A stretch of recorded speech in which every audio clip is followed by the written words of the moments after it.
In 1990, I sat down on 3rd Avenue, which is only blocks away from where I live now, in the Orpheum Theater in New York City. And I was 22 years old, and I sat through a performance of Sex, Drugs, and Rock and Roll. Yes. And as a young writer slash actor, I've since become smarter and just maintained the writing and lost the acting. I was blown literally to the back of the theater. People had asked me, I did 1 million interviews on Birdman, and Birdman is one of those rare films where as a writer you get to write monologues, and people were asking me about especially Emma Stone's monologue when she yells at her father and basically tells him he's worthless. And in several interviews I had said the DNA for that monologue, if you want to find it, it's Eric Bogosian. So I was a fan of Eric Bogosian, not because he was an Armenian, and I am too, my grandmother's Armenian. Big applause to Birdman. But because Eric Bogosian was a writer that opened something in my head, and that's what happens when you sit through something like that, and changed who I was as a writer. So I am thrilled to be here tonight, sitting across from him. I have devoured his book, which we're going to talk about tonight. So I'd like to just, you can't believe my honor, introduce Eric Bogosian. Thank you. Thank you.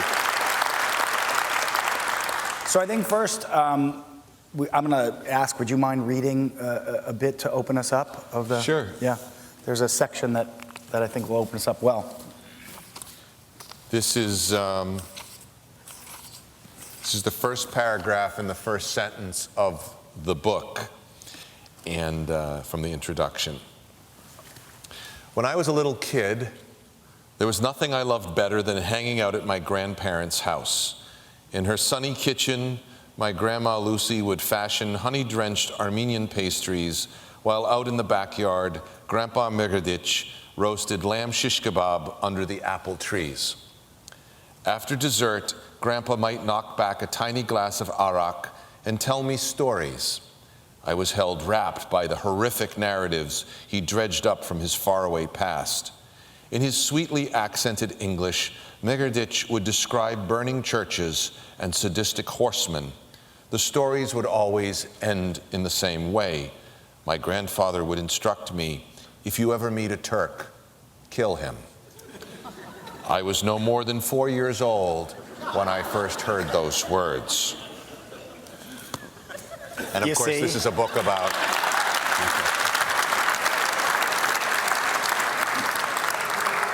This is a book about all of that.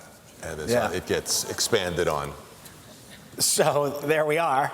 I'm going to start with the impossible question that you'll hate me for. Okay. Which is when you take 7 years to write a book like this, which includes historical information, narrative, characters, just endless research. That's a commitment, and it's a commitment into a subject that's not easy to write, and we'll get more of that later. But why? My question is why? Why this? Why that book? Why 7 years? What pulled the trigger that said it's time for you to write that book? Well, first of all, I didn't know it was going to be 7 years. It's only by chance that this book ended up coming out on this particular momentous time. Definitely working on this book was sort of in my mind. It ended up being something like, you know, somebody gets the bright idea, they think they should climb K2 or Everest or something, and then halfway up they think, what did I get myself into? And then realize that if you're halfway there, you might as well keep going. I started getting attention as an Armenian American in the 1980s. Armenians would ask me, Armenian Americans would come to my shows and say, when are you going to write something about Armenian experience or the genocide? People would ask me questions that I actually didn't have any answer for, like, are you going to produce the movie The 40 Days of Musa Dagh? I'm not a producer, I'm not a director. I got kind of shook up by things I saw in the movie Ararat. I was in the movie Ararat that Adam Bogosian directed, but the sets themselves were these replications of what things were like back in 1915 in Vannes. And when I was on the set and I saw people dressed in the traditional costume, they were actors, of course, and everything was made to look like it was what things looked like then, something started to turn inside of me. And I had taken those stories that my grandfather had told me when I was little, and they had just sort of ossified in my mind into sort of like, this is the Armenian thing. Armenian means these terrible stories, the food my grandmother makes, the church, the music, the weddings. All of this is what being Armenian is. But then there's this other thing I do all the time, which is I go to high school and I ride my bike around and I'm living in this easy living suburban environment.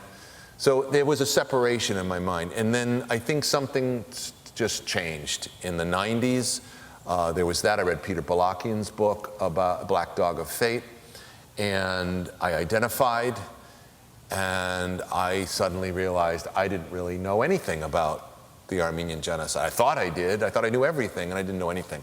So I decided to engage the topic. And then, right around that time, I learned about the story of Soghomon Tetlerian. And I had heard that there had been an young Armenian man in Berlin in 1921 who had assassinated Talat Pasha in Berlin, and then he had been acquitted during the trial. And honestly, the first time I heard this story, I thought it was some kind of Armenian pipe dream or something. It seemed too good to be true. And then I read about it in the beginning of Samantha Power's book, A Problem for Hell. It's what she begins the book with. So I thought I could write a movie based on this, because if I wrote a movie based on Soghomon Tetlerian, the first act would be the trials and tribulations of him and his family in the desert, watching his family get murdered right before his eyes. The second act could be him as a young engineering student 5 years later in Berlin, seeing Talat, shooting Talat, and the last act would be the trial. Perfect ending for the movie. He gets acquitted, end of movie. So I began working on it, and honestly, I thought that if this movie ever gets made, I'm going to end up getting attacked by Turks who are going to say I don't know what I'm talking about. So I better learn as much as I can about the topic. Well, no sooner had I started to do any real research on this story, because I had simply been going by the trial transcript, which is what most people who know this story know. They know that the trial transcript that happened in Berlin. I found out that everything that Tetlerian had said in court had been made up. This was not the truth. He had not seen his family massacred. He had not even been in Turkey at the time of the deportations. And in fact, he was not a student, and he hadn't simply chanced upon Talat in Berlin. He had been a trained assassin who had been sent specifically to track and kill Talat. And that he was part of a conspiracy called Operation Nemesis, and they were operating from Massachusetts, and that he wasn't the only assassin, and there were other assassins, and these other assassins had succeeded in killing other very high-level Turks. And I said, what? What is this? How come I don't know this story?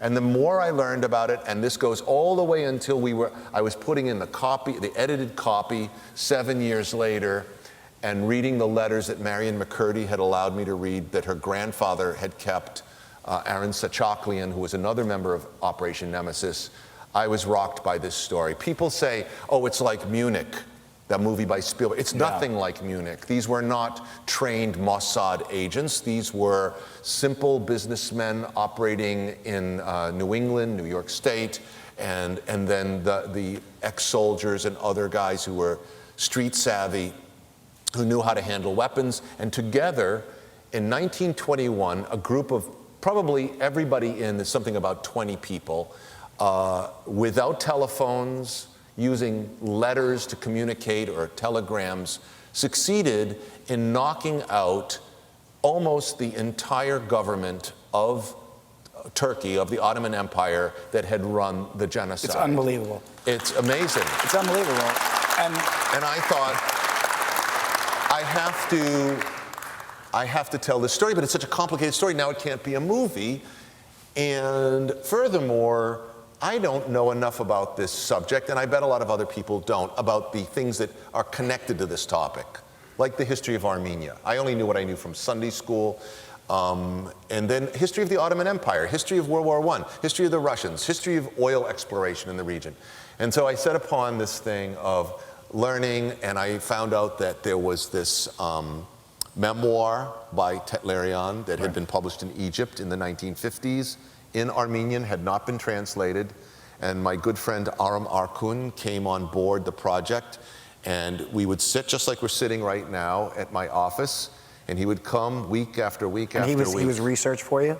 He translated the memoir, and he would paraphrase the translation. He would just basically read it to me. But if I had a question like, what was the Hamadaya, or what was the Tanzimat reforms, or, I mean, there are many, many things of history that are important to the story. He would give me like a little seminar on it, and we did this for years. And at the same time, I was reading a lot of books, and they began this huge amount of information, and then the challenge was how to get it into a readable and concise book, because, you know, this isn't the, you know, I'm not Richard Hovhannissian or something where I'm going to write a 4-volume, 90,000-page book. I have to write something that you can read within, you know, not too much of your lifespan. Right. I think when you look, or if you've seen Eric's work, whether it's the plays, which the film Talk Radio, or the monologue, or anything Eric's written, there's a structure that exists in the energy of the characters. And I was curious about this because as a writer reading this, it seems like K2 to me. It seems like something that I could never even, I wouldn't bother. I'd just look up and say, that's ridiculous. Nobody should go up there. It's true. I'm lazy. So, yeah, we're both very lazy. We're both lazy. Yeah, we're not working at all. That's what we're known for. Is but our laziness. This gets me to this first question. So if I was going to attack it, which I wouldn't, how did you decide on what the structure of how you would lay it out so that the story was moving forward and people were turning pages and staying with you? Because it's got a lot of information, a lot of historical information. There's a lot of very emotional. There's talk of the genocide, but it's not a book about horror stories about the genocide either, which I think is really impressive. It gives you a context, there's emotion to it, but it really has these different ingredients. How did you decide in the end what order they would be in so that it reads as well as it reads? Well, that was an ongoing, that kept changing over the years, and there was a year about 3 years ago when that's pretty much all I worked on for about a year. I continued to do research, but structure was what I was focusing on, and I still didn't solve it at that point. It didn't really get solved until actually only about 8 months ago with the editor. I was working with David Sobel, and actually his answer was elegant and simple, which was just put everything in order time-wise. But my original notion was I would tell the story of Nemesis, and then as I was telling it, if a topic came up and I felt the reader needed to know about it, let's say Christianity in Armenia. What's the history of Christianity? It's a very significant story. It's an important story to tell. The whole story of how Christianity came to Armenia, that I would then drop over to the side for, let's say, 15 pages and tell that, and then come back. Well, that turned out to be a very confusing way to structure the book. So instead, David, after I had all this material collected, he said, just put it in order of time. So where you talk about the beginning of Christianity in Armenia, that's 301 AD. That comes before War 1 AD, where it's Sahag and Mesrop, which comes before the arrival of the Turks, around 1000 AD, and so forth. And then slowly, that was the way the whole book started to take shape. One of the really good things to do when writing is simply to read it out loud to yourself. And so that became eventually the process. Once I had started to get graphs the way I wanted them, I'd have a graph on, I don't know, sultans and how a lot of people don't know this, but when somebody becomes a sultan, all of their brothers have to be murdered, because this was in the day when there were sultans, because they didn't want there to be any fighting between the different factions in the Ottoman Empire. So when a young man became sultan, all of his brothers would be killed. And okay, so I would have to have a paragraph about that. And eventually I had that paragraph. It's just like, where does it go in the book? Right. And it reads extraordinarily well. You get the information you need, and you don't know that you need it. And then as the story progresses, you say, now I have, I mean, we can get into this later, but there's conversation about oil, and you say, oh, this puts it in a geopolitical context that makes sense to what happens next, the value of things. But let's just, because for me, so I was raised by an Armenian grandmother as a child. I wrote a play called Red Dog Howls, which is an Armenian play that revolves around the genocide. And I found in the research of it, I found myself so angry and ashamed and full of rage and sadness, and it affected me so deeply that it was a very difficult thing to write. And that's a play where we're very emotional and we have characters throwing it at each other. In a book like this, where for the integrity of the storytelling, you remain relatively uninflected. You're telling a story as it was and allowing us to put the emotional value on it. How did you, and this is what gets me in my head, how did you as an Armenian, because you must have been feeling the same things I was feeling, how were you able to separate that emotion, that anger, that pain, that sadness, and be able to write it from such it's not at a distance, but it's at a controlled distance. And how were you able to do that? Well, I wasn't always able to do that. I mean, certainly when I was putting together the witness testimony of the genocide, which I took from various sources, but for me the most important source was Virginie Savaslian's immense collection of witness testimony. I would be in tears sometimes, transcribing some of this material. Other parts, weren't emotional. I was just trying to be a good historian. Sometimes I just get involved in the craft of it. There's a paragraph, you've heard me read it, where Tetlerian is stalking Talat. And I must have rewritten that paragraph, I don't know, 50 times, because what happened was Talat went out for a walk on March 15th, 1921, and Tetlerian was following him. And what he did was he followed him across the street, and he was tracking him. And then what he wanted to do was cross the street the right way so that then he could turn around and walk past Talat so he could be sure it was the man he wanted. And then as he passed him, put the gun to his head and shoot. Okay, I just explained it to you. That was easy enough. Try and do that in a paragraph. It was, I don't know, it was again and again and again and again and again. And then finally I came up, and then even in copy edit, I was still tweaking. How do you describe one person passing the other? Also, supposedly they met their eyes for a split second. So it took your mind to a technical place. So that becomes a technical thing. I then, when the book was really done, I had a series of nights where I had nightmares, very extremely violent, horrific nightmares. And then most recently, especially with the discussions that have been going on over this last 2 weeks, I don't like to move into anger, even though I'm kind of known for it in some of the work I've done. But I think anger is victim mentality. I want to do something. And so I try to think, what can I, in fact, I have done something. Whatever small contribution this is, I've done something. It's action. And so I want to think,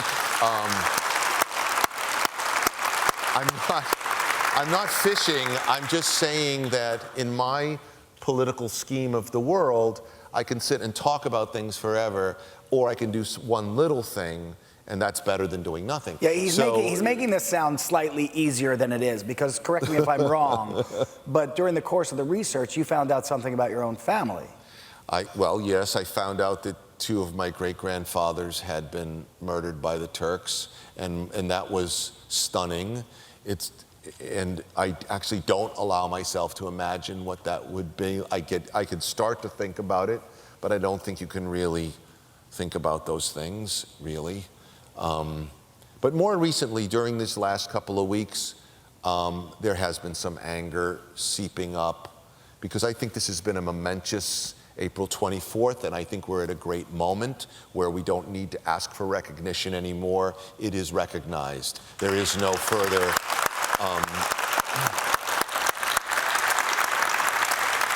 there is a minority that unfortunately includes our president, where certain terms aren't being used, but that's everybody knows. Now we move on to, you know, trying to figure out reparations or whatever. Just continue with the process. But I had a long conversation with someone the other day, and they were angry, and some of that anger was seeping into me, and so I did feel it.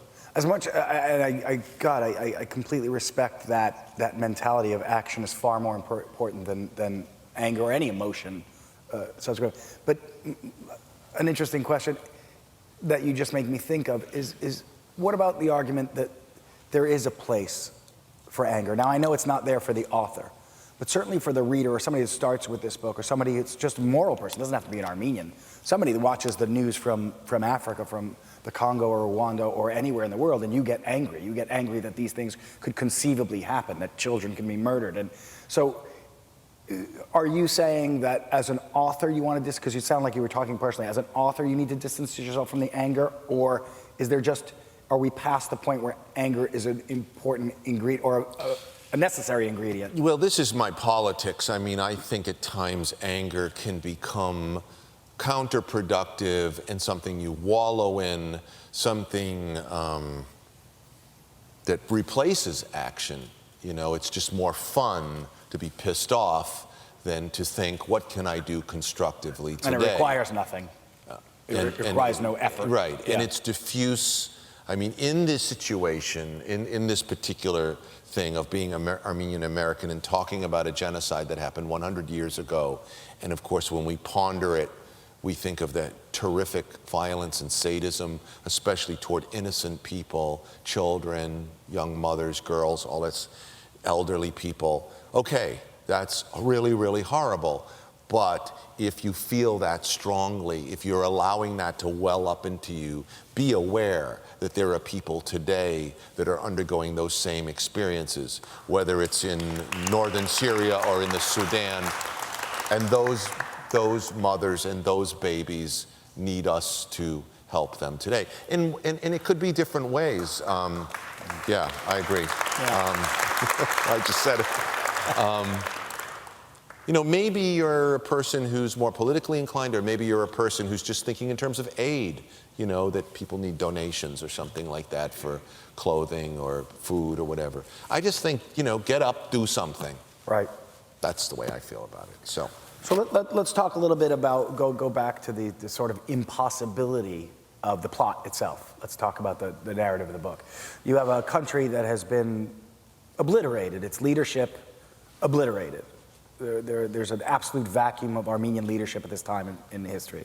You have a group that I'd love you to describe, because we talked about this the other night in speaking, but the brain trust that was in Massachusetts at the time conceiving and executing this is the most fascinating. If you have in your head what that brain trust would be, it's a little different than what Eric describes, the people that you'd expect to be in those positions. So here's a country, they don't have, talking about the Munich comparison, they're not financed, they don't have the war chest that an Israeli government has to finance this mission.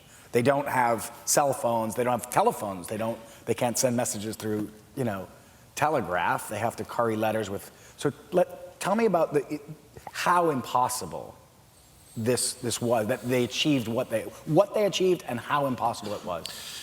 Okay, first of all, I have a chapter in the book that's just about the genocide.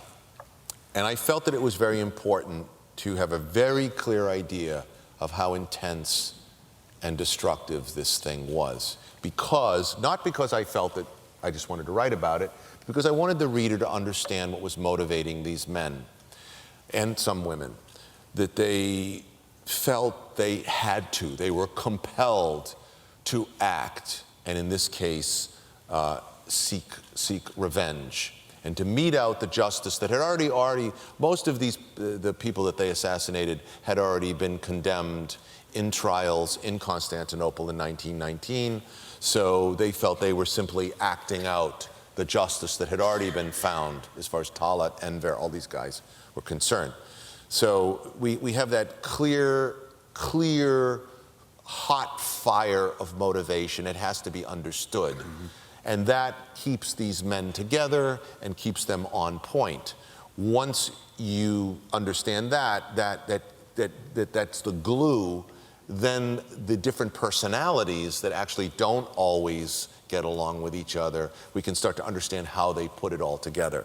Now, we're learning more all the time. I'm learning more all the time. There are people stepping forward now that the book is out and telling me, there hasn't been enough said about this player or that player. I do know this, whether it was how much Shahan Natali did or how much Shahan Natali didn't do, or Armin Garo did, or how aware Tetlerian was that he was he only a soldier, was he only a fedein, or was he really always aware? When was he actually brought into ARF?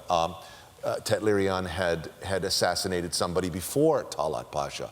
Was he acting on the orders of ARF at that time, or was he acting on it? These aren't things that are completely known at this point, but I do know that they were different personalities and they acted in a complementary fashion. I hate to put it this way, but I kind of think of the Beatles, like the Beatles had different personalities. They had the quiet guy and they had the headstrong guy. Well, this group was like that too, where the different personalities worked together, and it is a miracle that they pulled it off, but you needed everybody. You needed the guy who was quiet and orderly, like Sachaklian, who's carefully keeping the books, keeping everything in order. You need the elder statesman, Armin Garo, who's been a revolutionary since the Bank Ottoman heist many years before 1896.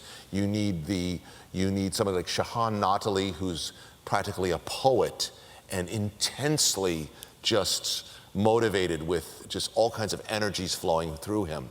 Tetlerian, who was mourning his mother, I think, basically, and just couldn't live if he didn't do something, and a very mournful man and a very melancholy man. Anyone who described him in this way. His landlady said that he would be in his room just singing songs softly to himself and crying. This was happening just before he assassinated Talat, as opposed to Arshavir Sharegian, who was a brash, intense, bold individual, and who was a street fighter and couldn't wait to get a gun and shoot another Turk. And he was just ready to keep going. And you never get the feeling that he's mournful or in any way that kind of person. And all of these people together, there were even members of Nemesis who didn't fit, who perhaps because they were too rough and they had been brought in from Anatolia, when they come to a city like Berlin, they couldn't fit in. They stood out. They were country bumpkins, or they drank too much, or they got in fights too easily. And so they became a liability for the conspiracy. They were afraid of being found out, and they would be sent home. There was no dearth of people volunteering to shoot, to show up on the ground and do the job. But it had to be the right group. It had to be the right people. And definitely Tetlerian was carefully looked at because they knew they wanted to have a trial. They wanted him to get caught so that there would be this trial, that so many people saw this man, and he was very, very presentable, handsome, very sweet guy. And he basically represented Armenians to the whole world when he was on trial. So, I mean, it's amazing. It's just absolutely... It's what you look for in storytelling. It's an impossible journey made by every man in this case. When you talk about you take action and you write a book that tells the truth, essentially, doesn't frame it, not sort of propaganda in any way. It's sort of like honesty in your face when you look at this book. It's like, here it is, now you deal with it, you process it. Yeah. This is one of those ridiculous, I apologize. So make this a better question in your head than it's going to be. Okay. Did you ever think, do you stop to consider, now that it sits here on this table, and we have it, and we're all going to read it and buy it for our relatives, What is there a place where you hope the reader lands?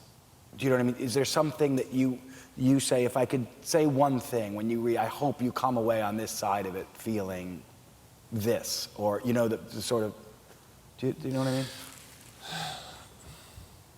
I honestly just started from the place of thinking, I don't think people know this story and they need to know this story.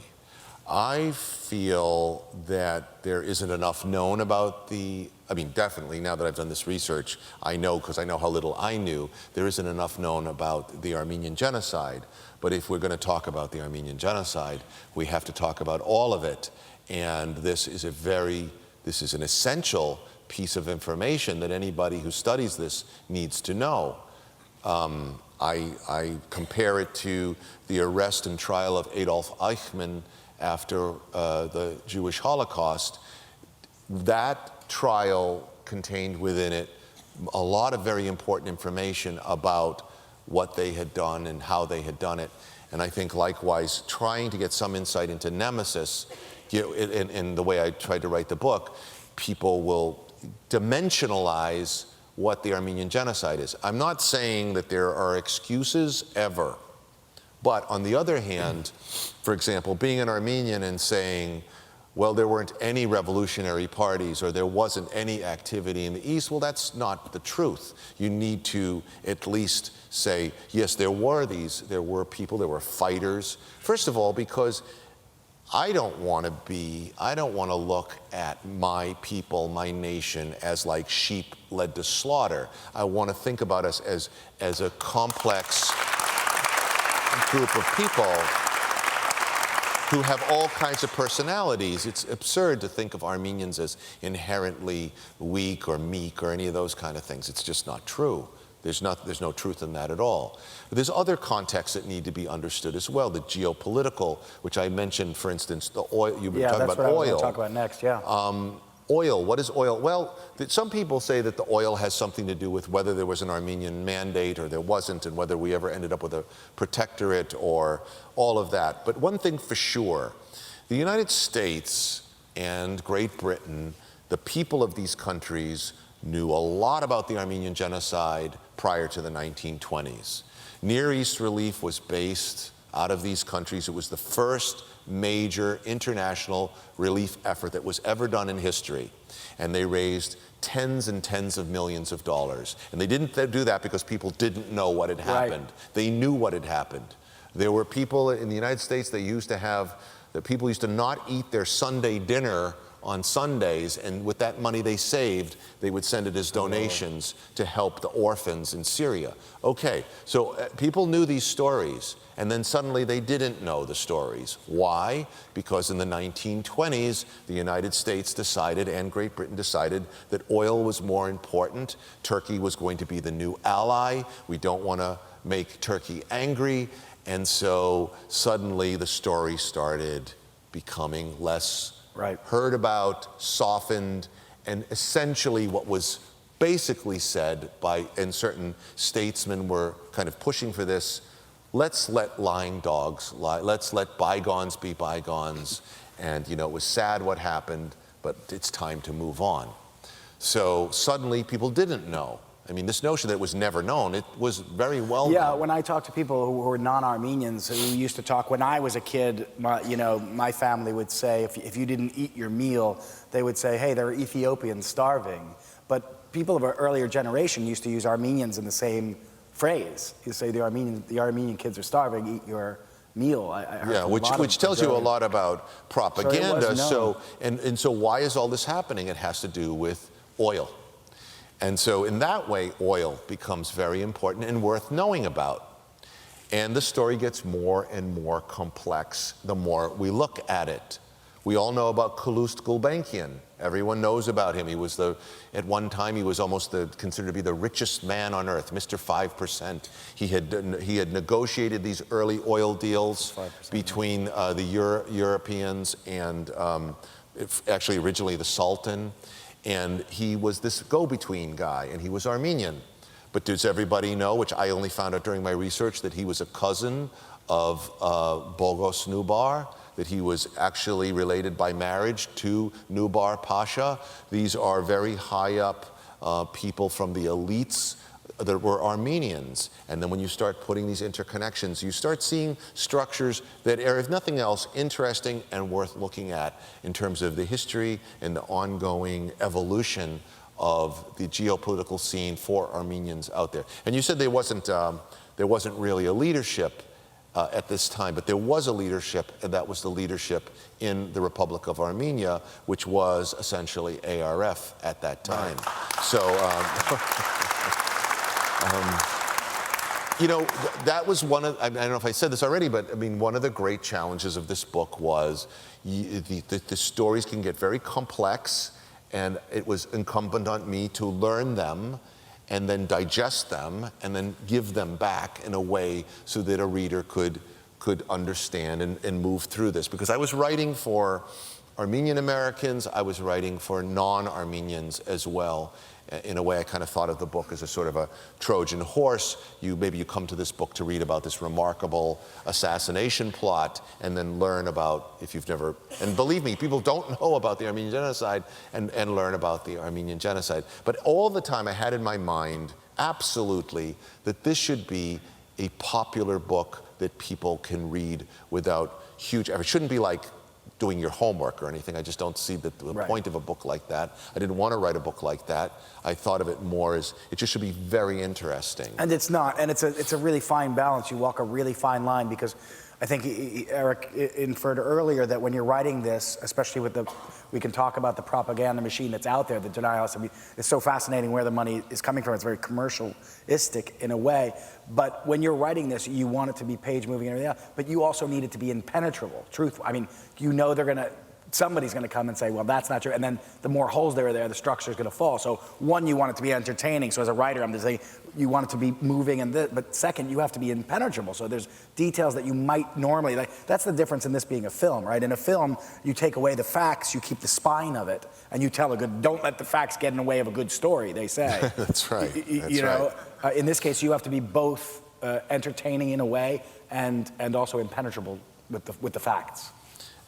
You know, you can almost never get it all the way, but one thing that happens is, I mean, basically, everybody has an opinion, but there's a difference between an opinion and an informed opinion. And it was incumbent on me to sit and read and read and read and interview people, and I interviewed everybody from Taner Akçam to Raymond Kevorkian, and I asked them, this is my thesis, this is what I'm saying, give me some feedback here, and what do you think about that? And I checked and rechecked. So eventually there's a more informed thing. And what basically happened for me, it was almost like developing a photograph. I started to see patterns that had not been talked about in other versions of this story or in terms of the Armenian genocide. For example, what did the Russian Revolution have to do with Armenia? Well, in 1917, in the Russian Revolution, Russia decided to withdraw its troops from the east. This made major impact on Armenia. I wasn't aware of that before, that this historical fact of another country had such a big effect on Kars, Erzurum, these regions of Armenia that were the six vilayets. These things came to light as I was working, and I came to understand this stuff. That's what keeps it really fascinating and moving for me. As he describes things like geopolitics or the situation in Russia, the fissure in Turkey itself, the war as a background, it's almost as if you're talking about a perfect storm. And he'd take a moment to talk about the cold front that's coming from the west, you know, and here's the other one. And it's sort of, you see all these separate forces coming together, and you realize the disaster that's going to occur. And I think that's how it reads, which really gives it a forward energy, which I think is it's true. Yeah, I mean, one of the examples, the assassination of Talat has been described in various books. Even before there was a sense of Operation Nemesis, just let's say the story was known. It was, you know, there's a book, The Case of Soghomon Tetlarian, and other books, Ed Alexander's book. But when I dipped into this, it was like, Yes, but wait a minute. This is the 1920s. This is Berlin. What is going on in Berlin at that moment? Well, this is worth looking at because you know what? It was a chaotic time for Berlin, which if you're going to talk about assassination, under what kind of place is this happening? It's happening in crazy Berlin, the Berlin of cabaret. This is that Berlin. Now try to wrap your mind around that. Yes, we have Soghomon Tetlarian, and he's down the street from, you know, Liza Minnelli, who's singing in a cabaret somewhere. This is all happening at the same time. So that's the kind of stuff that I wanted to keep in my mind as I was working on it. I think it's fascinating to consider because we're so, as a culture, as a global culture, we're so familiar with the Jewish Holocaust. There was film, there was context, there was more information available than before. So we're all very familiar with that and what's happened. We weren't with Armenia. It's very interesting for me to think that these two, after this happened, to get to the point of it not being sort of shoved under the carpet, as it were, that 20 years later, it wasn't another century before this happened again. 20 years later, the Nazis modeled their death marches. Well, it's absolutely connected. I mean, I was reviewed by the New York Times. It was a very nice review for this book. But he said, he talks about the Nazis in the book. Why is he talking about the Nazis? What? Of course I'm going to talk about the Nazis, because Germany and Turkey were allies during World War I, and Germany aided and abetted this genocide, and that is, we know this, and so we know that soldiers who were stationed in Asia Minor during World War I, Germans, would then go home, and they knew what had happened to the Armenians. Of course they did. Armin Wegner, who is the one man who documented a great many of the photographs that we now have, was a German soldier. And he went back and he showed people what he had seen. And of course it was against the law to take pictures of anything that was happening with the Armenians at that time. So Germans knew about this, and Germans were part of the architecture in this. In fact, furthermore, something else I talk about in the book, this is not my research, this is a research of a woman named Tessa Hoffman in the 1980s, but this trial against Tetlarian was fixed. And it was fixed by the German government because they didn't want too much attention coming to them. So basically the German leadership at the time of the trial in Berlin said, let's get this trial moving right along, let's just talk about this guy, and if he gets acquitted, he gets acquitted. But the thing is, let's not get any attention on what the Germans were doing there.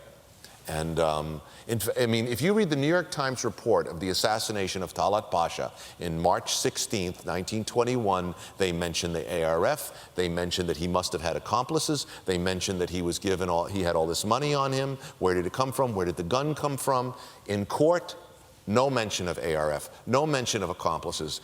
Where did you get the money? I found it. Okay, next question. Where'd you get the gun? I got it somewhere. Okay, great.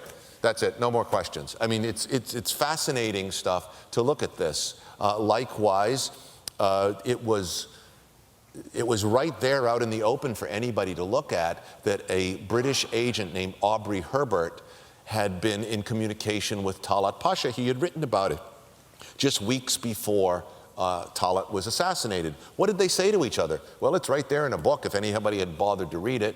Aubrey Herbert had written about what Talat said, and Talat had said to him, we would love to be allies with the British, but if we're not allies with the British, we're going to start an Islamic revolution against the British. And you know what? Aubrey Herbert went back to Scotland Yard, he was debriefed, and as far as I can figure, they basically said, we don't like this guy, Talat.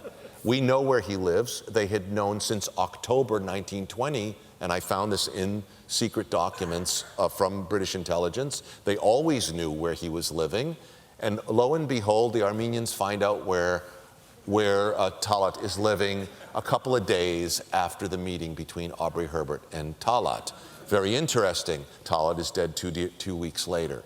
So this was the kind of stuff that I was doing working on this book, contextualizing, creating timelines, just saying, when does Talat meet with Aubrey Herbert? When does this happen? When does this happen? Oh, I'm seeing a pattern here. That was just part of the project. And that's what I mean about saying, like, seeing the picture develop. Likewise, the personalities that I talk about so glibly now, of saying that Tetlerian is this way and Sharagian is that way. Well, if you just read and read and read and read their memoirs and all the different things that everybody say, it starts to bubble up. And sure enough, when I read the letters that Marion McCurdy allowed me to read, there were the personalities right there in black and white. Here's this man who's very sad all the time. Here are these other guys that are very headstrong. Here's the organizer. Here's the guy who's the finance guy. You see everybody taking their positions. Right, for those of you that haven't yet read the book, there's multiple assassinations. It's a larger plot than just Talat and Tetlerian. Can you tell us a little bit about the scope of how many people, we're going to read, but the size of what they did, how many people, because there were the 4 or 5 major. Well, in this book, I have some photographs, and there's a photo of the Young Turks sitting together in some sort of outdoor picnic. Not a picnic, but it was a stage photo. They had some meeting somewhere. It's called the farm photo. That's what it's been sort of nicknamed over the years. And it's all these top Young Turk leaders. In the center of the photo are 3 men sitting in chairs. And those 3 men are Jamal Pasha, Said Halim Pasha, and Talat Pasha.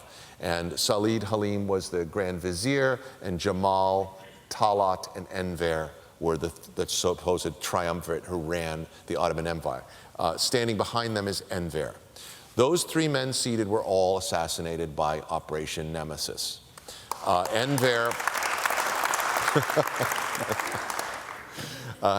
was assassinated by the Soviets right around the same time. They also assassinated Dr. Shakir, who was pretty much the architect of the genocide, along with his colleague, Dr. Nazim. Dr. Nazim was not assassinated by the operation. Nazim was the most careful of all the Young Turks who were being hunted. He was constantly changing where he lived. He was always on the lookout for some sort of assassination plot, and they didn't get him. Later, Kemal hanged him in 1926. They also assassinated Shah Javanshir, who was a major leader out of Azerbaijan, where there had been other massacres and killings. Essentially, the Nemesis conspiracy made a list. And the list was, there's different discussions of how long this list is, but let's say it's 200 people. And of those 200, Talat was at the top, and they just started working their way down. This is probably the same list of people that was made at the trials in 1919 in Constantinople, looking for war criminals, looking for the men responsible for a genocide that, remember, these trials are Turkish trials. These are not trials by the British. They're not trials by Americans. This is Turkey trying their own people, and they made a list of who the criminals were, because not every Turk believed in what these men had been doing. This was a criminal enterprise. This was a criminal political party that had seized power violently and was not doing things by any normal legal means. So anyway, they made this list, and they were working their way down. It also included, and they also killed Jamal Azmi, who was the governor of Trebizond. And Trebizond was a site, this is on the Black Sea, some of the most horrific of the genocide killings. These were not deportation caravans. This is where they took people out on boats onto the Black Sea and drowned them, threw them overboard, including children. And so he was a horrible governor. And so those are, I think I just named about 6. Yeah. Those are the 6 major ones. Of the operation. Then there are bodyguards. There are other people who are considered to be traitors. We don't know whether this is Operation Nemesis or not, but Megerditchian, who was the Armenian who gave names prior to April 24th, he was also killed by Tetlerian. So these are the kinds of people that were. So you have the main guys, and then you work your way. You have sort of. Yeah, but it gives you the idea of the breadth of the impossible operation. We have a few more minutes. We're going to go to Q&A, and I have I guess, see if I can do 2 quick questions. One, is, well, two parts. The purpose, right? It's simple to say, these are bad men, they need to be killed. We were Armenians, we need our vengeance. But these are smart men. They're not in a Charles Bronson movie. There's purpose to this. One would assume they're trying to bring some sense of strength, of closure to their people. Is that accurate? Was there when this happened, do you have any evidence that says that the people, that somehow we found some closure for the Armenian people at the time? Did they know about it? I mean, it seems to be hidden away. So what was the point, if not closure for the people, other than sheer vengeance? I think it's different for different men. Shahan Natali had buried his own father with his mother after stuff that had happened back in the 1890s. So here was a man who had been deeply wounded as a child of just trauma, the trauma of seeing this horrific violence, and he carried that with him his whole life. I think in some cases, some of these men deeply hated Turks and were, including the Brain Trust, sought to hit back. I think in the case of Tetlerian, he couldn't rest, he couldn't live until he had somehow done something about what had happened to his mother and his sister-in-law. So it's very personal. I think Armen-Garo, as a leader of his people, saw it as an existential thing, as this is something that makes my people be able to hold their head up. Right. And so it becomes a greater, I wouldn't say theoretical, but a deeper, almost spiritual thing running through the whole nation. So each guy had a different sort of way of looking at it. I think in some cases there were guys who were more equipped for action, like I said, like Sharagian. So it would sort of be slightly different for each person as to what was motivating them. One of the things that was said to me, and this will be controversial for me to say this, but I think I mention it in the book, is that when I interviewed Raymond Kevorkian, he said, you have to remember that the Young Turks and the ARF were like lovers who had broken up. And as such, they kind of, they were angry at each other the way lovers could be. Now, why is that? Because in 1908, they had together been able to unseat the power of the Sultan and establish constitutional government in the Ottoman Empire. So they had seen, certainly Armen-Garo saw himself as an equal to somebody like Talat. He didn't see himself as subordinate. He was perfect. He was a parliamentarian. And so when one group does this horrific thing to the other group, then that group is going to pay back. Right. And then you have a sort of an eye for an eye kind of thing. Almost like, you know, two very powerful organizations say, you hit me, we're going to hit you. And I think that that's also part of it. Final question before we go to some questions from you. Having finished it, I know you're still in the middle of it, promoting it. We're in the middle of the centennial. Do you feel any sense of peace having done it, for your family, for yourself, for your culture? Is there any part of you that can breathe a little easier? Do you feel different having written it, spent this journey? I don't breathe easier, but I do. No, I mean, look, we know as the work that we do, we are constantly putting assignments to ourselves, and we pull it off sometimes, and sometimes we don't.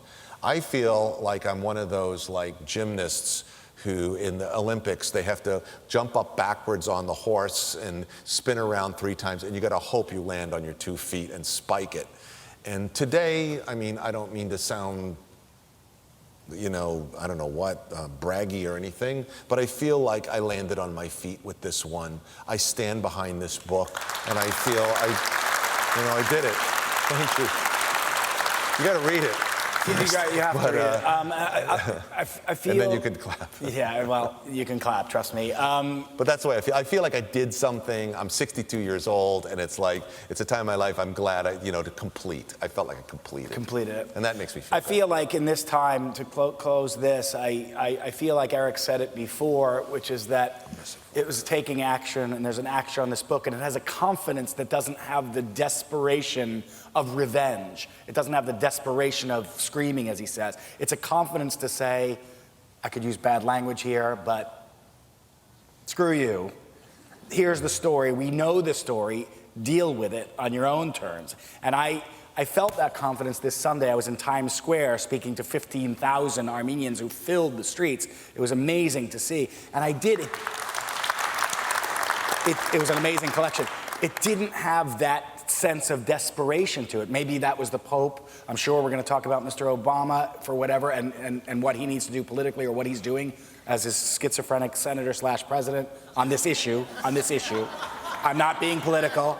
And there is a machine about denial, and I hope in the questions that we get, we all here know there's a system of denial. Eric has really interesting views, but we don't need, I don't think, to talk about denial in a big way. It'll take us away from the point. But that confidence that I saw in Times Square, I think, is reflected in this book, and it's showing an evolutionary process in how Armenians are coming to terms with this and how the world will start to understand it. It's done with bravado. It's an incredibly brave book. I promise you that it's worth the read.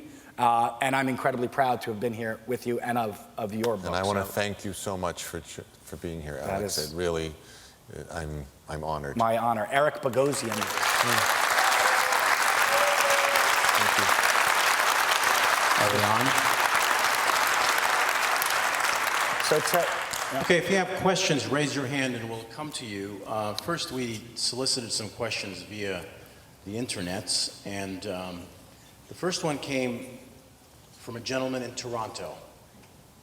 He says, I am Sudanese. My sister and I are the only survivors in our family. She lives in Rome. This is because of genocide. I looked on the Facebook page of Live Talks LA and see photographs of 130,000 people in the streets of LA marking the Armenian genocide.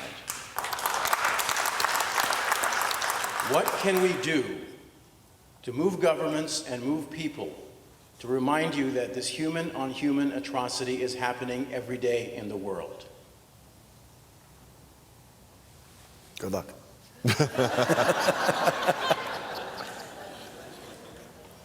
Well, first of all, I think we should remain informed and be informed. If you really care, then you have to care about everybody, and you have to know that these things are happening all over the world, and they're not happening.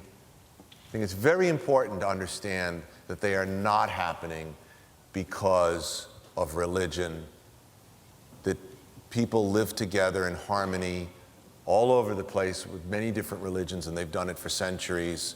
I live in the city of New York, where we all live. We have 1 million different religions there, and nobody ever is hurting each other. So how can we live together? And then supposedly this is what ignites genocide. What ignites genocide is because there are leaders who benefit from setting one group against another and causing this horrific, horrible violence against these poor, innocent people. And often if you just scratch it a little bit, you're going to see something there like resources, oil, something like that that's being fought over.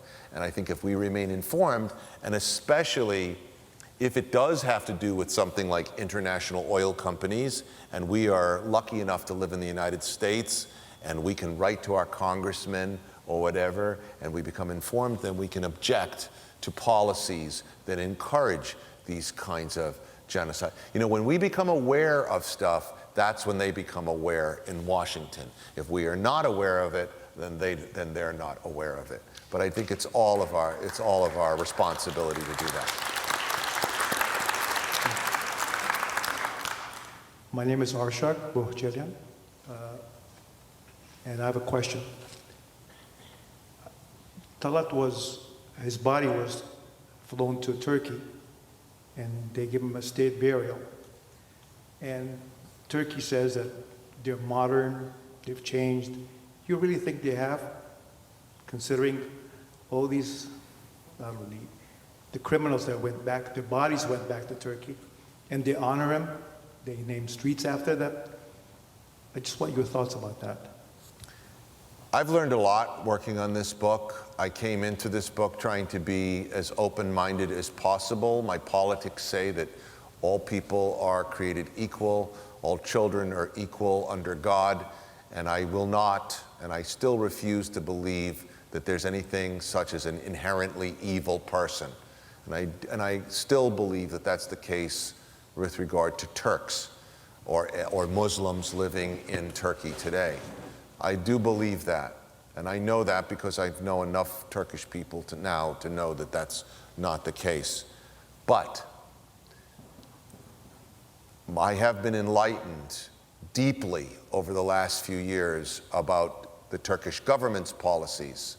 And so I would first of all make the differentiation, and absolutely what the Turkish government has done and continues to do is criminal, and they are exactly what you're saying. They name streets after these guys, they honor these guys.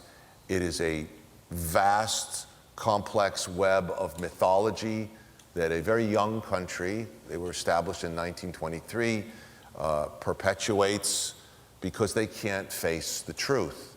And the truth is that that country was founded, the Republic of Turkey was founded on the blood of the Christian people who were living there in 1915 and 1916.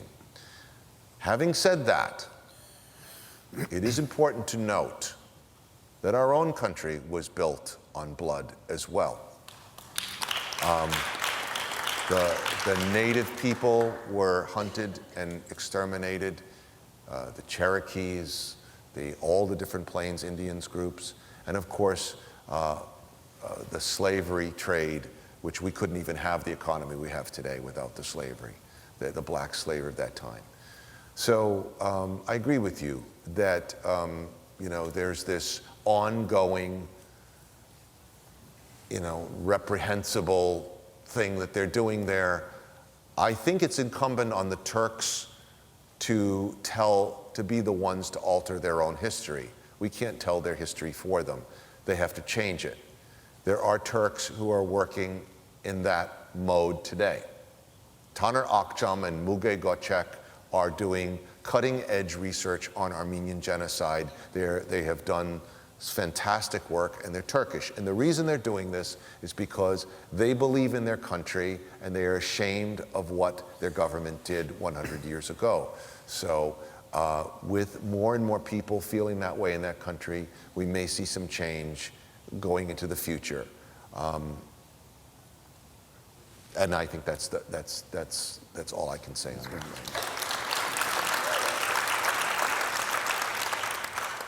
Hi, my name is Edwin. I am on this side, on the other side. Hi. Hi, Edwin. I had two questions, and as I was listening to you, they kind of merged into one.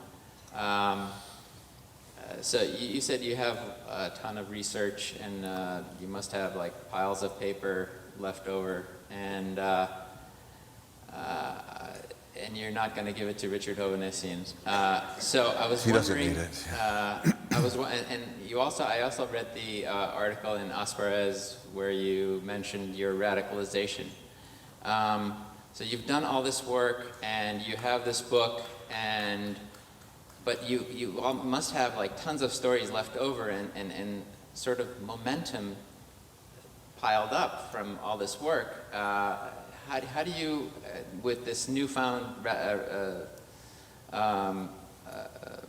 what was the word, radicalization, that you've discovered in yourself, I guess my point is, are you stopping now, or are you going on? Or are you on a mission, or has the mission ended? Do you feel it's complete?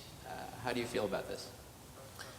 Well, I define the mission as writing the book, but also promoting the book. So I'm actually in the middle of the mission right now. This is exactly what I plan to do. Perhaps not speak to a group of, obviously, an audience that has a lot of Armenians in it, but I was thinking, I will get on radio shows. I was on Tavis Smiley the other night. I'm getting an opportunity to now, with the momentum, as you said, from the book, to go out and speak to, I use this as leverage to find a greater audience. There will be stuff on C-SPAN. So yeah, I'm just in the middle of it now. I don't know what's coming next. There were There were things that I couldn't include in the book that I just felt were not. I mean, eventually I had to start to edit the book and say, does this have something to do with Nemesis or doesn't it? If it doesn't, I'm not going to include it, but I still want to talk about it. So those things can be found on the Facebook page, Operation Nemesis, one word, and I keep posting things that I found. For example, Armenians there were Armenian officers in the Turkish army, in the Ottoman army in World War I, something that Turkey denies ever happened. But I have had in my hand the medal pinned to the chest of an Armenian major by Kemal in 1915. And so these things are interesting and worth talking about and looking at. So I've posted the photo of that medal on my page. As far as what's to come in the future, I'm not, I'm definitely not doctrinaire, a person with a program of, I've got some goal here. I set a difficult goal, and I feel I put a lot of effort into it. I mean, I literally spent more time on this book than anything else I've ever worked on. Also, I should also point out that, books don't make any money. So I have to go back to work at some point in my life, like what I do for a living, which is acting. And so I am going to go back to doing that again. Unfortunately, Captain Danny Ross took 3 bullets to the chest, but so there won't be any more of him. But hopefully there'll be some other reincarnation or some other guy that I can play, because that's what I actually do for a living, and I do have to work and earn money. Okay. At one point during your talk, you compared this story to the trial of Adolf Eichmann. I know you realize that's not a perfect analogy. Eichmann was tried in a public proceeding. He was afforded defense counsel and the elements of due process. As much as we might sympathize with the motivation of these conspirators and even root for their success, is there not some degree of moral ambiguity in assassination? Absolutely. I almost feel like I want to. The one thing about the book, and please answer that after, but I just feel the one thing about the book is he doesn't qualify the moral triumph of the assassination. Eric, correct me if I'm wrong, simply goes about saying how it happens. So it's a personal opinion on something that in the book is an uninflected impression of what happened. That did happen. So I guess this question is about how do you feel morally, correct me if I'm wrong, how do we feel as people about due process and such. But I just want to say about the book, it doesn't have an emotional judgment as to whether it's fine or not to try people without cause. But go ahead. Well, the closest I came to ever really making a final statement about what happened here, was there is a part of the book where I just say, obviously these men are not following the law. It's not legal to murder people. But I don't think they were following God's law either. I don't think in their mind they thought that what they were doing, they did think it was sacred, but in a different fashion than the notion of something like God told them to do this. I felt that it was something that was essentially human that they felt they had to do. And that is not me saying that it was justified. It's me saying, what do you think about that? If you see your people destroyed, if you see your family murdered, then there is some kind of law that lives between heaven and earth that must be obeyed, and they obeyed it.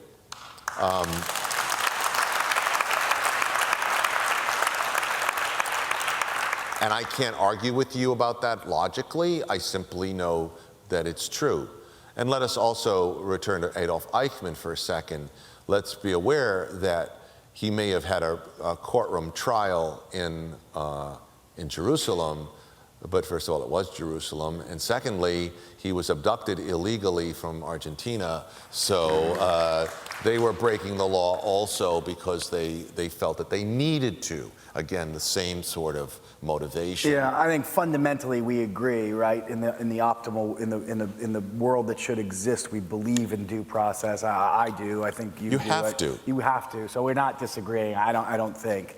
It's just well, of course, this because gray area of It's a logic problem. I mean, if you're going to appeal to justice, if you're going to appeal to the world to say we need justice for the Armenian genocide, then you have to say what justice and under what terms. So then we're starting to talk about there has to be consistency in the law. Isn't that what we're saying? We're saying that there needs to be something done about this because we want the law to be consistent for everyone everywhere. Right. Otherwise, it isn't the law. You can't have law that sort of means different things at different times. So then that becomes problematic when you talk about what these men specifically did. That's why this book doesn't just talk about Operation Nemesis, but talks about other violent episodes that happened after that, which I would rather you read about it in the book than simply making a couple of off-the-cuff statements about it right now, because this is very loaded and important stuff that needs to be very carefully examined. Let me be real clear. I spent a long time parsing my language in this book so that there wouldn't be misunderstandings about defending or not defending certain kinds of actions. Also, I'll be honest, I did not want anything in this book being taken out of context by denialists or anybody who might in some way say, oh look, here's this Armenian guy who's kind of famous in the United States, and he says, and then they can take something out of context, and it would be very counterproductive. So it was to remain accurate and then and not be biased was really a very important priority of mine.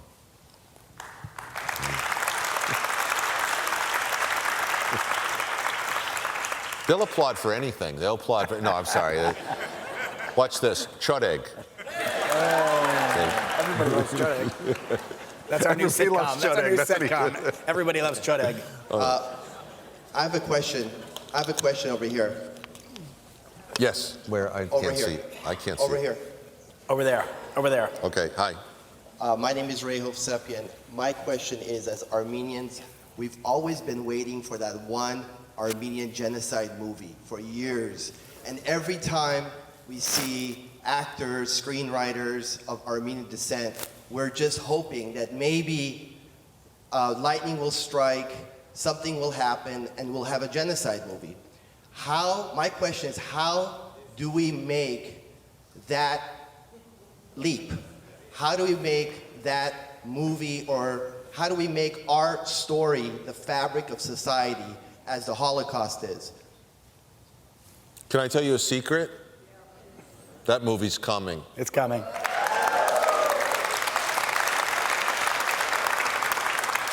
Yeah, it's coming. But I can't tell you anything more about it. Yeah, it's coming now. right. It's coming very soon. But I guarantee you it's coming. But I mean, I want to say something about that too, is that you have to take the chance. We were talking about this earlier.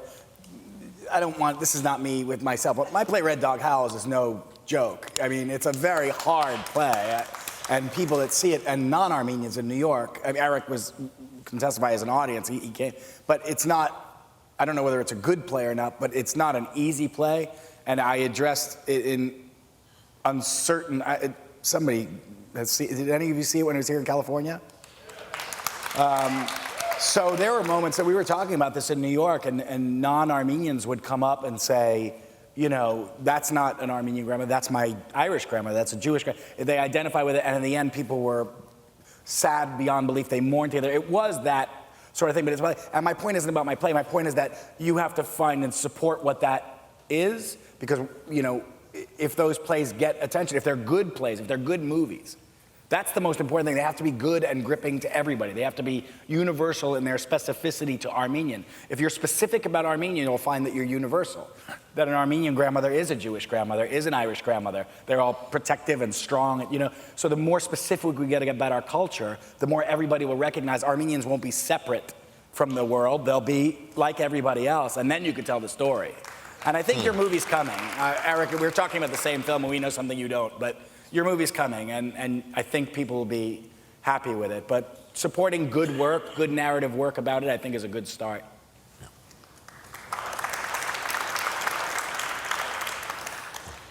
Hi, good evening, everyone.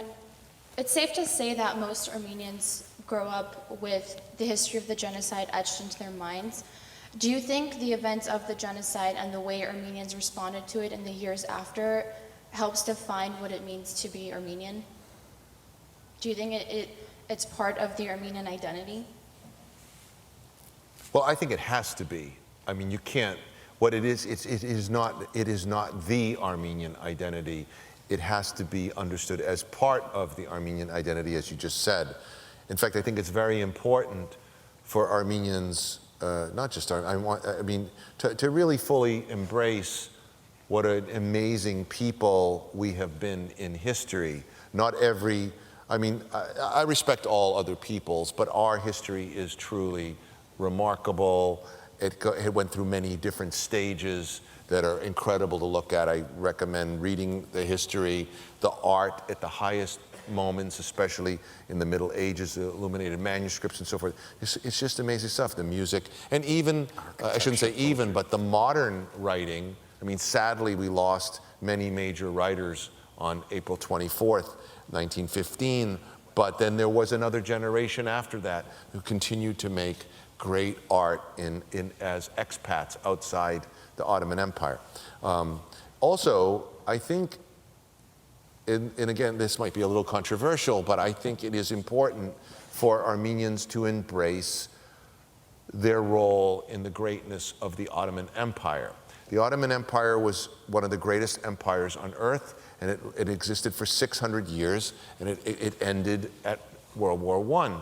And for centuries, the Armenians were an essential part of the Ottoman Empire. If you go to Istanbul today, the first thing you will see is the great mosques on the skyline. Those mosques were designed by an Armenian, Sinan. If you go to Dolmabahce, it was designed and built by Armenians. Armenians are part of the Ottoman Empire, and we should be proud of what we did.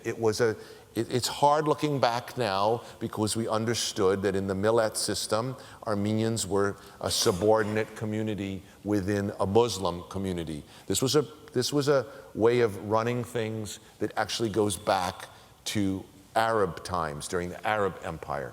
But within that context, Armenians made tremendous contributions to Ottoman culture.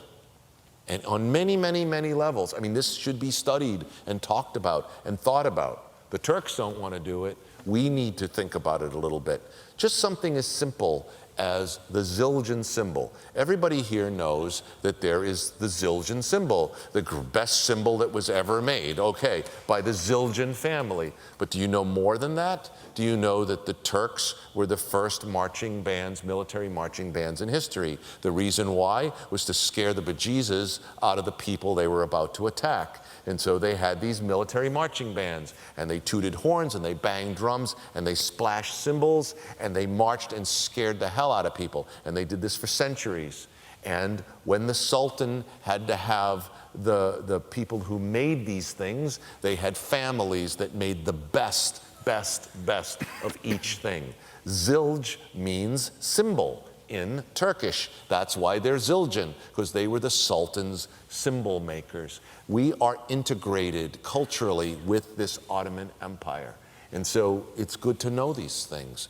The Sultan, he had his own private wealth, just as the Sultan kind of owned everything in the empire, but he had something called the privy treasury. That was the Sultan's money.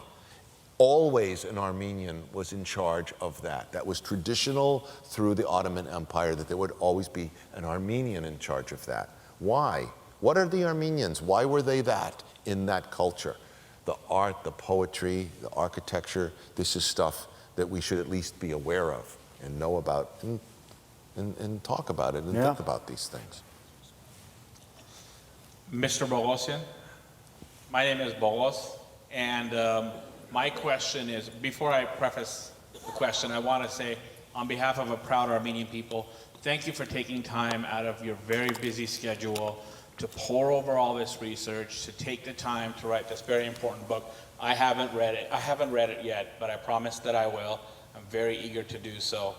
But as a prominent Armenian icon, as a prominent American actor, and now an intellectual, my question to you is, based on all of this research, based on all of this knowledge that you've amassed, and I was very encouraged that you referred to the Armenian genocide as something that is already resolved, something that we're not looking for recognition for anymore. And you said that we are to the point where we now have to move to reparations. As an intellectual, my question to you is, I don't know if you've been following, but there is now a movement on behalf of the Armenian Church to sue, to regain back the lands that were taken, seized illegally in Cilicia from the Armenian people. My question to you now, as not just an actor, not just as an American icon, as a proud Armenian son of a proud people, my question to you is, what do you suggest is the best course of action going forward to best lay plan a very solid architecture for reparations? I haven't studied it. I've been seeing some papers that have been published recently that are trying to come up with sort of layers of reparations, as opposed to, let's say the simplest notion of reparation was try to figure out everything that was taken and give it back. Well, I think that's unlikely. So then the first step would be, of course, official recognition, and then begin to look at ways that that people can be honored or recognized that they should have something given back to them.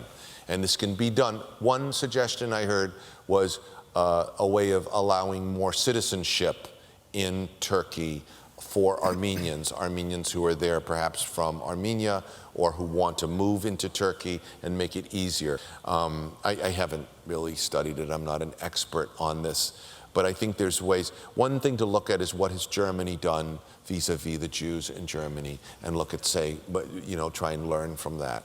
It's very complex stuff. It's not something to just be, just willy-nilly come up with an answer like this off the top of my head. I wouldn't claim to have the expertise for that. Hi, Eric. Vanush from Fresno. First of all, I just want to make one comment that Terrellian's monument and grave is in Fresno. My late father would remember him as a child at the picnics and all the old Armenian ladies fawning over him, trying to kiss his trigger finger. So he was our hero. The question I have for you is, I'm amazed at the amount of research you did and the mindset of the Young Turks. This is the first I had ever heard about this sicking on the British government Islamic coup against them, which we kind of see a little bit of that now with the Gladio B program that's out there. Can you embellish on that, and also the tribunal military that found them guilty of war crimes? Because there's not a lot of information about that. Right. So their mindset and their ideology, because from what I've ever read about them, they were not terribly religious people, if I'm correct. No, you're talking about the Turkish leaders. Yes. Yeah. First of all, I just want to say, if you're interested, I was not able to go to Fresno to visit the memorial. It's just a little too far from Los Angeles, and it was just hard for me to pull it off. But somebody has posted a visit to the memorial. Was that you? It was you. So it's a beautiful little video, and it's posted on my Facebook, on the Operation Nemesis page. And it's really illuminating, because it's not just the memorial, but then there are memorials that are placed around the memorial. So it's great to just take if you want to visit it. Yeah, the Young Turks were modernists.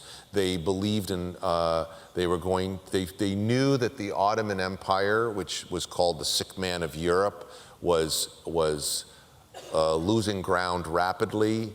Basically, by the turn of the century, the 19th to the 20th century, Europe pretty much owned everything in the Ottoman Empire that was worth owning. They owned the railroads, they owned the resources, they owned the oil, they owned it all. And so the Turks really didn't have anything left, and they were trying to figure out a way to preserve what they had left of this country. They also were losing lands. They were losing the Balkan territories had broken off. Greece they had lost a long time ago. So this was the political situation. They looked to the east to Japan, where they had established a constitutional monarchy, and in 1905, the Japanese defeated the Russians in a famous naval battle. And this was the first time that any country that wasn't European had beaten one of the European countries. And the Young Turks looked at this and they felt, this is the way we should go. We need to modernize. We need to modernize our army, and we have to help establish a constitutional government. We can still have the Sultan, but the same way that it is in England, you have like a queen or a king, and you also have a constitutional parliament and so forth. And together with the Tushnugs, there was a revolution in 1908, and they began to try to move this. And it became very unwieldy, and it became a more and more reactionary government. There were entrenched powers all over even including the Armenian church, were not real happy with the new order of things. And so things got out of control. The next thing, they were in war, and this horrible debacle happened. So that was sort of the mindset of them. I don't know, you asked me a couple of questions there. You were asking me about... Oh, yes. Well, the Islamic... Yeah, no, Enver did have Islamic credentials because the Sultan was always the caliph, which is to say he was the head of the Muslim empire as it existed at the time. The Ottomans were running the Muslim, they were in charge, whoever the Sultan was the caliph or the head of the whole Islamic world. And so, because he had married one of the princesses, Enver, he was connected. And as we know today from the Shia and Sunni situation, having relations into these Islamic, traditional Islamic structures would give you power. So Enver, it was a way for him to, even though he was a young Turk, he would use these Islamic credentials to pull together armies, and he pulled to something called the New Islamic Army or something, and first they went to Baku, and then later he started doing the same sort of thing in the Soviet Union. And it was this sort of thing that got him assassinated by the Soviets. They did not want Islamic revolution in the Soviet Union because many of the areas they had invaded were Islamic. And so they didn't want, likewise, the British did not want Islamic revolution because India was filled with Muslims, Persia was filled with Muslims, Egypt was filled with Muslims, and those are all British protectorates at the time, or properties in some way. So this is why this is just politics to talk about Islamic revolution. It creates power bases, but at the bottom, I mean, yeah, these guys were not, it isn't like they were in the mosque all day praying. That's not where they're, in fact, the sultans were particularly religious either.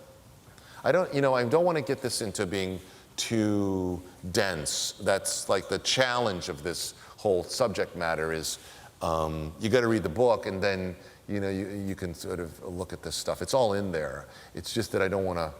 I feel like I'm like kind of a professor up here or something, and I don't want to. Okay, our final question for the evening. Okay. Hello.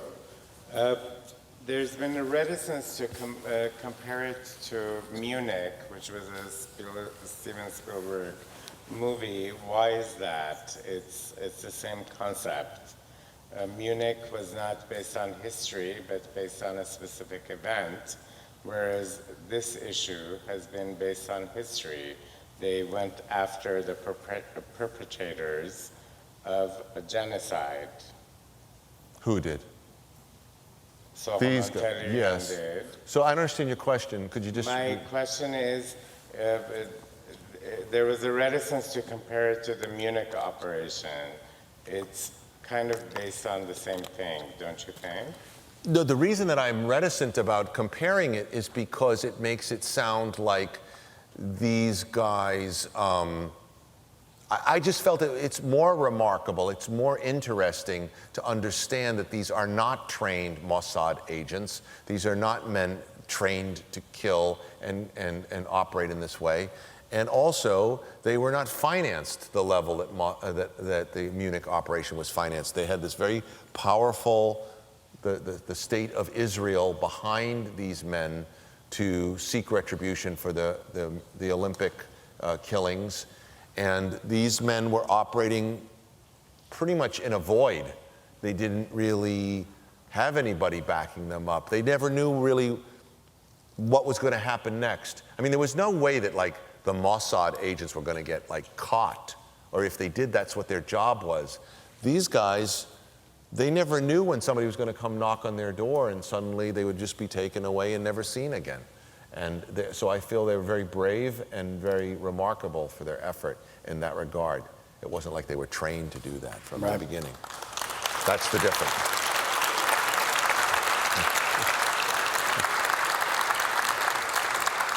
You made it. That brings us to the end of this wonderful evening and conversation. Thank you, Alex. Thank you, Eric. Thank you. Thank you all for coming. Alex. Special thanks to all of our supporters and sponsors.